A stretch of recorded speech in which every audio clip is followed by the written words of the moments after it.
agaasimo goboleedka bariga iyo bartamaha ururka caafimaadka adduunka Dr. Ahmed Almandari oo weheliyaan agaasimaha howlgallada xafiiska Emro Dr. Susan Basari madaxa xafiiska WHO Soomaaliya Dr.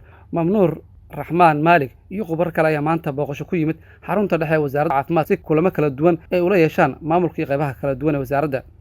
Dr. Ahmed Almandari agaasimo goboleedka bariga iyo bartamaha ururka caafimaadka adduunka ee WHO oo markii labaad booqasho ku yimid Soomaaliya muddo 3 sano gudahood ayaa sheegay in uu ku horgalayo xaaladda caafimaad ee ka jirta gudaha dalka. Face of WHO is in countries like Somalia, like Yemen, like Afghanistan. WHO waxay ka howlgashaa sida Soomaaliya la mid ah dalalka Suuriya, Afghanistan, Yemen iyo Congo oo ay ka socdaan colaado sokeeye, laakiin Soomaaliya waxay ugu duwan tahay nidaamka dawladeed oo sii xoogeysanayo balse u baahan in weli laga caawiyo dhinaca caafimaadka.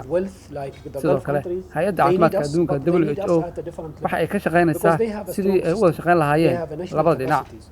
So I assure you that we will be inshallah available every time that you need us to work together.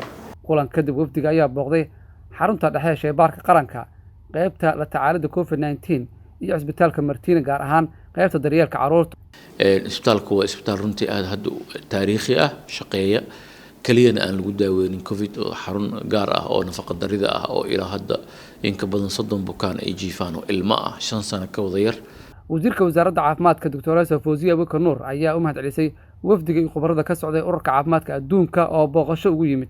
Shalay waxaa wadanka ziyaarano ugu yimid magaalada Muqdisho soo gaaray agaasimaha agaasimo goboleedka bariga iyo bartamaha hay'adda caafimaadka adduunka Dr. Ahmed Almandari. Cabdiqaadir Shacab warbaahinta qaranka Muqdisho.